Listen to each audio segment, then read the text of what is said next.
The deep freeze in Texas and the breakdown in the state's power grid have renewed questions about climate change and how we produce the energy we need. I sat down earlier with Bill Gates, who's out with a new book, How to Avoid a Climate Disaster. And we began with the troubles in Texas these last few days. Bill, welcome back to Fox News Sunday. Great to talk to you. Millions of people were affected by the power outages in Texas this week, and the governor, Greg Abbott, blamed it on alternative energy sources. Here he is.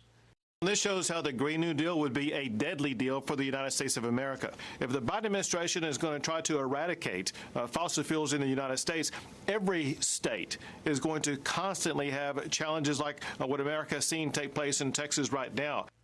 The governor says that wind turbines especially failed and created this crisis. Your response? Well, it's not at all true. The failure to weatherize some of the nuclear sensors, the natural gas plants, and even some of the wind are responsible for their power shortage, and the wind is a tiny part of it. It was mostly the thermal generators that went offline because they haven't been weatherized. Obviously, wind works in North Dakota, it works in Alaska. We know how to weatherize wind turbines.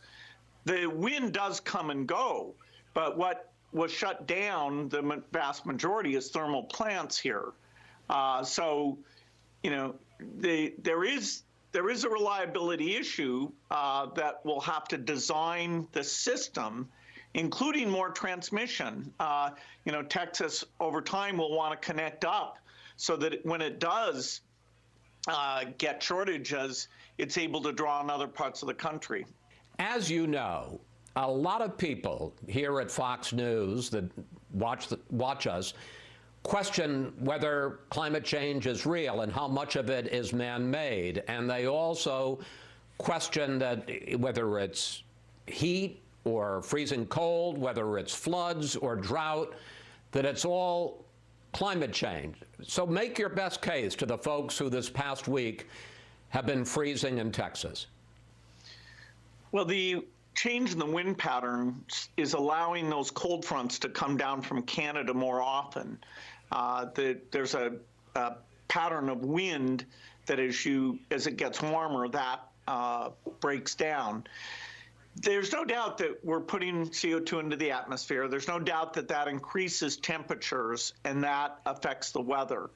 And so the ill effects, whether it's, you know, farming in Texas being changed or wildfires or coral reefs dying off, you know, there's, you know, super hard evidence of the ocean rising. I do think it's fair that people have different views on the tactics to deal with climate change. In fact, you know, having both parties thinking about that is going to be very important as we go forward. But this is a real challenge, and it's great to see that particularly young Republicans are joining in and saying that this is something they care about beyond their own individual success, morally preserving these ecosystems, allowing a livable planet. They care about that. But critics say, you know, it's easy to talk about getting off fossil fuels. It's easy to talk about going to a plant-based diet. But the reality is that hundreds of thousands of people will lose their jobs, that the coal miners in West Virginia or the livestock ranchers in Nevada and Nebraska will be wiped out. Well, it's very important as we solve this problem that we not cause those community dislocations. You know, we have a 30-year transition period. The skill sets involved, whether it's, you know, making clean hydrogen, sequestering CO2, you know, the engineering skill sets, the things that those workers do will be important. In fact, we're going to have to almost triple the size of the electric grid and build all that transmission. And so it's not like there's going to be a shortage of jobs overall. It's just balancing to make sure that, you know, each community fits into the plan. Let's talk about your book. You say that we have to go from the 51 billion tons of greenhouse gas emissions, from 51 billion tons to zero zero by the year 2050, and that anything less than that will precipitate a catastrophe. Well, yes, the CO2 stays in the atmosphere for thousands of years, and that's what forces the temperatures to go up. And so it's really the sum of all those emissions, starting in the industrial age, that's causing this temperature forcing with all of its ill effects. There's no magic date that it's all great until then, and it's terrible once you cross the threshold. It's pretty linear as far as we know. 2050 happens to be the soonest realistic date for the world to change all of these sources of emissions, which are actually quite broader than most people are aware of, because it's got things like steel and cement, not just cars and electricity.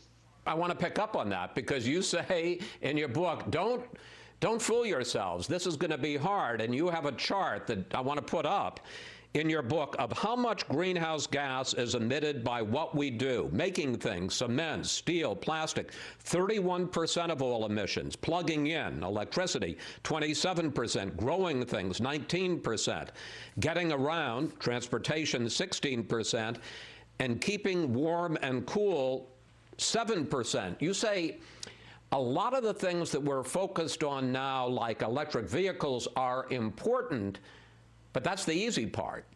Exactly. If all you had to do was a 30% reduction, then you should take the easiest 30%. Because the goal is to get to zero, you've got to work in parallel, not just on the easy stuff, but also on the very hard stuff. You've got to increase R&D budgets.